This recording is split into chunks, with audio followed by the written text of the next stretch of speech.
Halo Tribuners, jumpa lagi bersama dengan saya Mutiara dalam tayangan berita selebritis di Tribun Lampung.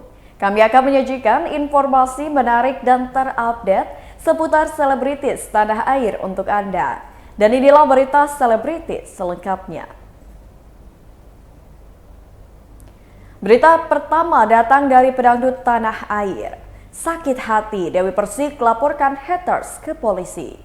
Dewi Persik bersama pengacaranya Sandi Arifin menyambangi Polres Metro Jakarta Selatan pada Senin 31 Oktober 2022. Menurut pantauan dari grid.id, Dewi Persik tiba di Polres Metro Jakarta Selatan dengan menaiki kendaraan jenis sedan sekira pukul 11 lewat 40 menit waktu Indonesia Barat. Seperti diberitakan, biduan yang akrab disapa DP itu akan melaporkan beberapa akun haters yang diduga merupakan fans fanatik Leslar. Diakui DP, ia tidak pernah menyenggol Lesti Kejora secara pribadi. Adapun yang pernah dibahas DP di media sosial merupakan pendapatnya tentang KDRT yang sempat dialami oleh Lesti Kejora. Namun rupanya pendapat DP malah diserang oleh beberapa penggemar fanatik Leslar. Bahkan akun-akun tersebut malah melontarkan kalimat penghinaan yang membuat Dewi Persik sakit hati. Berikut wawancara dengan Dewi Persik bersama dengan kuasa hukumnya.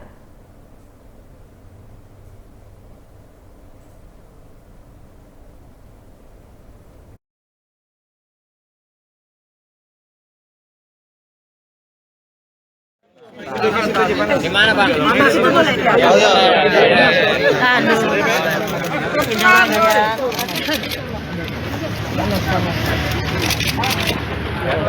Alhamdulillah ya Mas.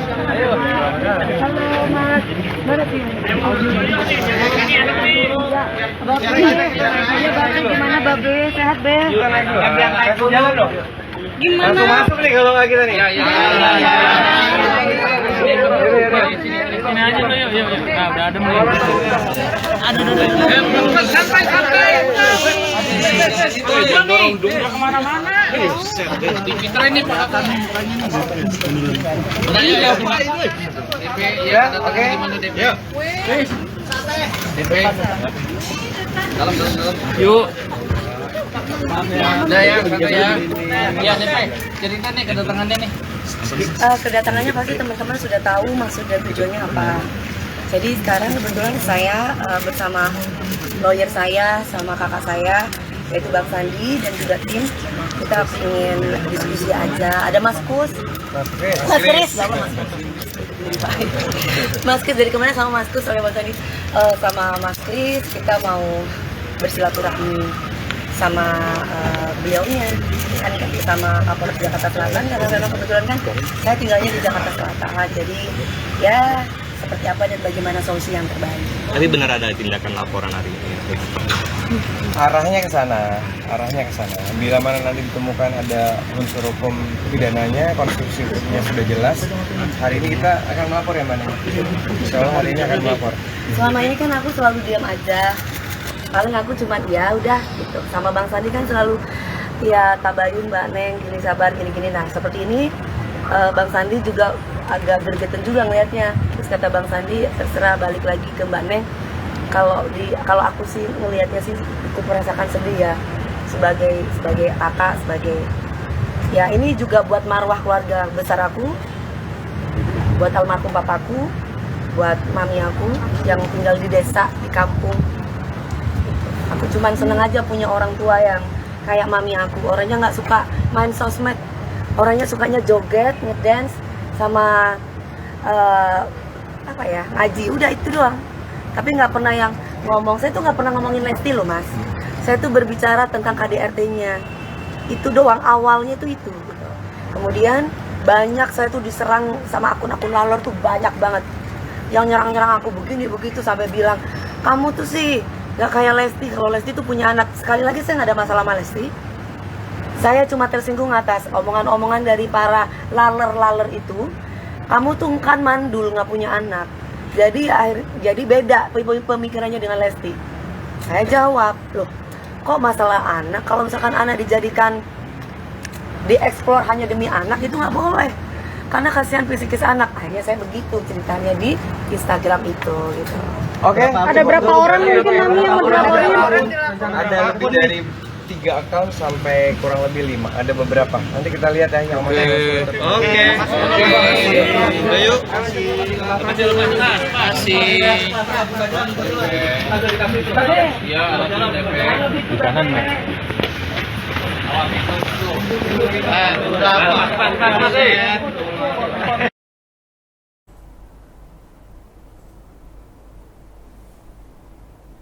Berita selanjutnya datang dari penyanyi Rosa prihatin dengan tragedi Halloween di Itaewon. Tragedi Halloween Itaewon turut membuat penyanyi Rosa merasa prihatin. Terlebih, Rosa mendapat cerita kejadian tragedi Halloween Itaewon dari teman-temannya yang tinggal tak jauh dari lokasi kejadian. Menurut cerita yang didapat Rosa dari temannya, tragedi tersebut lantaran adanya penumpukan para partisipan Halloween. Rosa pun mengucapkan kalimat berbelasungkawa atas tragedi Halloween Itaewon. Penyanyi yang dikabarkan dekat dengan Afgan itu pun merasakan kesedihan atas tragedi yang terjadi. Rosa pun mengajak masyarakat untuk lebih berhati-hati agar meminimalisir kejadian yang tak diinginkan. Seperti diketahui, malam Halloween di Itaewon memakan ratusan korban jiwa. Berikut wawancara dengan Rosa.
Buat aku tuh fashion tuh apa ya, kayak kenikmatan sendiri juga sih ya. Jadi kayak gimana mood aku juga, terus gimana occasionnya. Tapi yang paling penting nggak harus jadi budak fashion gitu, yang harus kayak aku harus selalu ikut tren ini tren itu gitu. Kalau aku nggak smart, jadi yang lebih bagus kayak apa yang memang lagi tren. Kalau kita memang mau ikut itu dengan ciri khas sendiri aja gitu. Terus dengan budget yang kita yang sesuai juga dengan save tadi malam Ancol, alhamdulillah lumayan senang. Sekarang hari ini harusnya kayak gini. Ada yang juga jadi pasti kita sedih sekali ya. Tidak mudah untuk menjadi seorang event organizer pastinya gitu. Apalagi sampai harus cancel, pasti ada hal-hal yang di luar kontrol ataupun di luar perkiraan sebelumnya pastinya gitu, karena bagian yang bergoyang itu bukan baru satu kali gitu kan, ya tahun-tahun sebelumnya aku juga nyanyi gitu. Jadi ini bukan kali pertama, tapi nggak tahu apa yang terjadi, tiba-tiba ada kejadian. Tapi yang buat aku yang harus disyukuri adalah bagaimanapun IO-nya lebih, kalau buat aku ya IO-nya lebih mengambil tindakan. Mereka yang rugi itu pasti kerugiannya tuh bermiliar-miliar. Aku yakin banget di atas 10 ambil resiko itu daripada ada yang celaka. Buat aku itu bagaimanapun aku akan sangat apresiasi itu, karena mau dibilang apapun mereka bertiga, tapi yang aku dengar tiket akan di-refund juga. Insya Allah kata yang akan di-refund. Kalau buat aku pribadi, aku sih mengembalikan uang aku, karena aku tahu kerugian yang besar di mereka, dan ini juga kan karena mereka karena tidak bertanggung jawab dan tiba-tiba di cancel gitu. Jadi aku kembalikan aja dulu. Ada kerugian.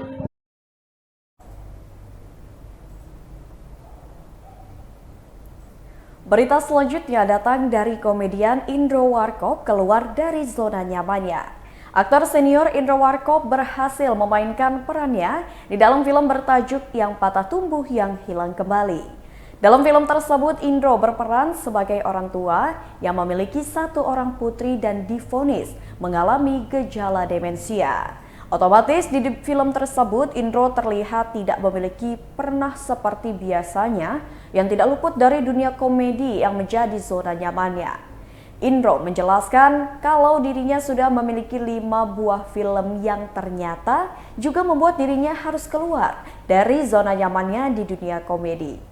Bagi Indro, bermain peran di dalam sebuah film belum tentu hanya karena uang yang dihasilkan, namun juga karena kerjasama dengan pemain lainnya. Baginya, jika sebuah chemistry bisa didapatkan di antara para pemain, maka pesan yang dimiliki oleh film tersebut juga bisa tersampaikan. Berikut wawancara dengan Indro Warkop. Ya, membutuhkan orang agak berpikir sebelumnya.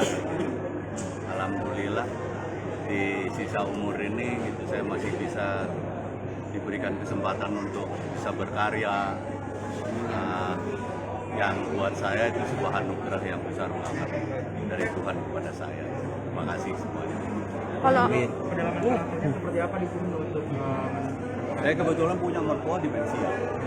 Itu satu. Terus kemudian ada satu film saya lupa judulnya ya, yang juga bercerita mengenai orang demensia. Itu sih. Film Hollywood, film Indonesia. Film Hollywood yang terakhir itu Hollywood. Saya lupa. Saya justru kasih Pemainnya tahu siapa? gitu. Pemainnya. Lupa. Waduh. Oh, waduh. Oke. Pak, bentar, Itu sih Pak. pendalaman Lagi wawancara, Dan maaf. satu Iya, hal, saya juga wawancara. saya kenal orang ini. Ini kan terinspirasi dari memang benar-benar penarinya itu namanya Rusman Darsi. Itu penari istana Bung Karno. Jadi kalau ada tamu asing segala dia bisa gendong istrinya Darsi itu sebagai pergiwati sambil nari keren banget. Jadi yang itu sih pendalamannya kebetulan saya tahu orangnya, saya tahu apa yang diinspirasi. untuk gerakan jalan cara jalan itu seperti apa siapa jadi presiden untuk pendalaman atau memang Saya presentasikan ke sutradara. Gua ada beberapa gitu. Jangan sampai iya, jadi jalannya itu bukan soal dimensianya, tapi ketuaannya. Gitu. Waktu itu kami berpikirnya jangan sampai kelihatan seperti demensia, tapi kayak stroke gitu ya. Jadi tertatih-tatihnya itu lebih karena saya orang tua yang waktu itu kan diistilahkan waktu itu sekitar umur 80-an. Iya, jadi kalau Terus dimensianya ya atau asalnya tuh kayak TV udah lihat ya. jadi Ya sesuatu karena itu terpukulnya saya, cinta mati saya kayak gitu. Anaknya bukan anak saya. Tapi yang jalan itu termasuk kesulitan atau gimana ya? Kenapa? Yang jalan itu termasuk kesulitan atau gimana?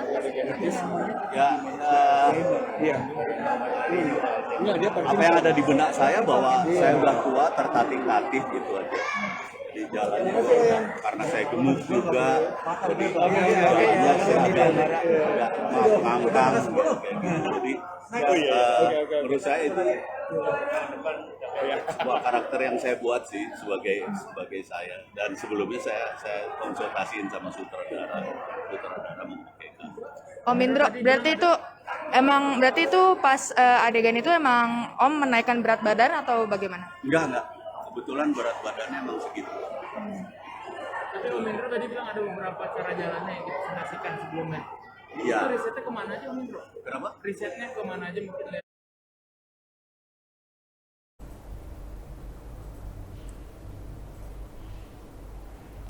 Berita selanjutnya, terlalu mendok berbahasa Jawa, Clara Bernadette sempat ditegur oleh sutradara saat syuting.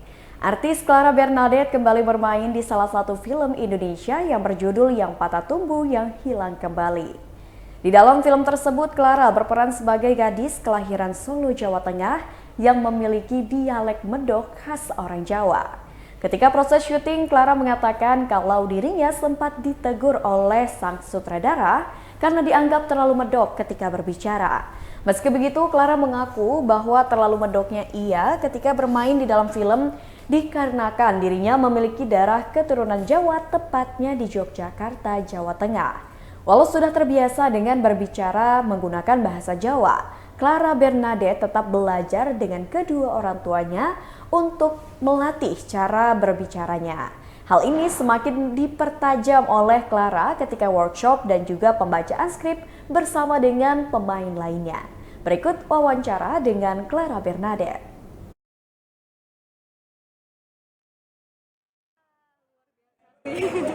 aku lumayan pusing banget buat dialeknya sendiri dan bahasanya sendiri karena sebenarnya aku emang udah Jawa Tengah tapi di rumah emang udah gak pernah yang namanya pakai bahasa Jawa lagi, bahasa Indonesia doang. Jadi pas latihan bahasa Jawa tuh lumayan jadi tantangan banget buat aku.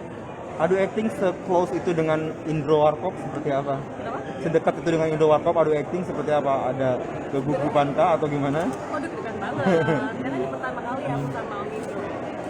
Jadi tapi aku happy banget bisa dapat kesempatan kayak gitu Om Indro karena Om Indro benar-benar aktor senior yang sangat membantu banget, sahabat banget buat ngajarin aku. Dan aku pun juga akhirnya bisa memainkan karakter ini gara-gara bantuan Om Indro sendiri. Om Indro mereka gak pernah berhenti buat membimbing aku di proyek ini. Yang bikin aku lagi banyak belajar sama mereka. Tadi kalau diperhatikan ada yang berubah dari Clara Bernadette, apakah harus tanning kah atau make up untuk diitemin di film ini? Ya jadi buat karakter ini, karakter Yasmin karena emang dia aslinya Solo, jadi ada permintaan buat lebih dicoklatin kulitnya. Waktu itu sempat di tanning, pakai semprotan buat khusus tanning.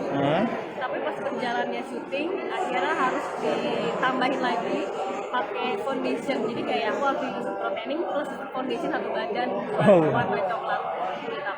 Berapa jam itu untuk make up warna kulit aja itu? Kurang lebih waktu itu kalau nggak salah kayaknya sejam 2 jam. Karena kan harus dikeritingin juga, terus dicat satu badan, di foundationin satu badan. Kalau untuk narinya tadi seperti apa nih?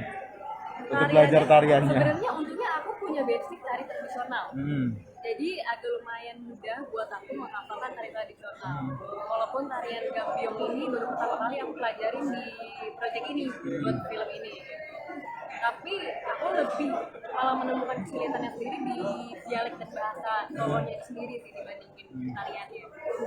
Kalau dari kamu sendiri apa sih yang ingin disampaikan dari film ini sebenarnya? Kalau dari aku pokoknya pertama kali pas ditawarin skripnya aku suka banget sama si skripnya sih. Karena menurut aku ini bukan sekedar drama biasa, ini bercerita tentang drama keluarga yang benar-benar menyentuh banget. Dan yang aku suka dari skrip dan ceritanya sendiri adalah bagaimana Pak Heru selalu membawa unsur budaya Indonesia sendiri. Ini bukan di dialog doang, tapi di gestur, di tata keramanya Solo dibawa, makanannya pun juga dihidangkan di film itu gitu. Jadi benar-benar berasa banget lah budaya Solonya sendiri gitu. Dan aku juga akhirnya belajar banyak untuk mendalami karakter, membawakan karakter Solo tersebut. Ini kan film ini sendiri jadi penutup film di World Cinema Week ya, dan tadi dilihat penontonnya banyak sekali. Itu respon kamu Luar seperti biasa apa sih? banget, aku kaget banget penontonnya banyak banget yang antusias buat nontonin film ini. Aku ya pasti berterima kasih banget lah, dan semoga tadi juga semua penonton pada menikmati hasil kerja keras dari semua pemain dan kru yang sudah benar-benar memberikan dari hati.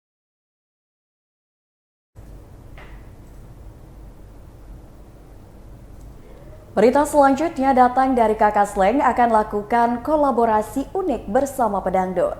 Pedangdut Darboy Gang dan Kakak Slank siap beradu vokal di Festival Musik Semesta Bergoyang. Festival Musik Semesta Bergoyang akan digelar di Gambir Expo G-Expo Kemayoran, Jakarta Pusat pada 25 Februari 2023 mendatang.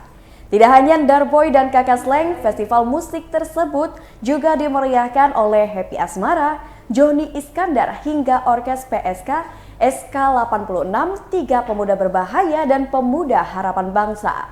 Project Pop juga ikut bergabung untuk meramaikan festival musik Semesta Bergoyang. Darboy Gang senang mendapatkan tawaran untuk manggung bersama Kakak Slank. Bagi Darboy, berkolaborasi dengan musisi berpengalaman seperti Kakak Slank tidak mudah dilakukan. Kakak Slank juga sangat antusias untuk tampil di atas panggung Semesta Bergoyang dan beraksi bersama Darboy Gang. Bagi Kakak Slank, musik apapun akan terdengar mengasyikkan jika berkolaborasi. Berikut wawancara dengan Kakak Slank dan Darboy Gang. Musik pertama mengangkat genre dangdut hari ini di acara festival atau event yang lebih bergengsi. Itu semoga kami pun senimannya bisa selalu memberikan inovasi atau karya-karya yang lebih baik. Mas Kakak sendiri gimana Mas ketika mendapatkan kolaborasi dengan seorang baru? Seberapa dangdut sih seorang kakak? Karena kan bisa dibilang dua lagu yang pandangan pertama lalu juga Orkes Kirati kan udah gayanya agak dangdut ya Mas. Gimana Mas? Justru kita mesti berterima kasih sama Daru memang influence orang untuk bahwa dangdut itu asik gitu, dangdut itu keren, nggak perlu malu ya. Lagi kita sebetulnya kultur orang Indonesia itu sebetulnya memang untuk doain joget ya. Di seluruh, nggak usah di Jawa, di seluruh daerah deh, di timur, di NTT segala macam, orangnya demen emang goyang, kultur goyang. Jadi kalau kita punya dangdut untuk disebarluaskan, malah harusnya kita ini harusnya berbangga hati gitu. Dan di Slank sendiri lagu-lagunya dia terutama di atas panggung itu juga ngajak orang joget dan apa namanya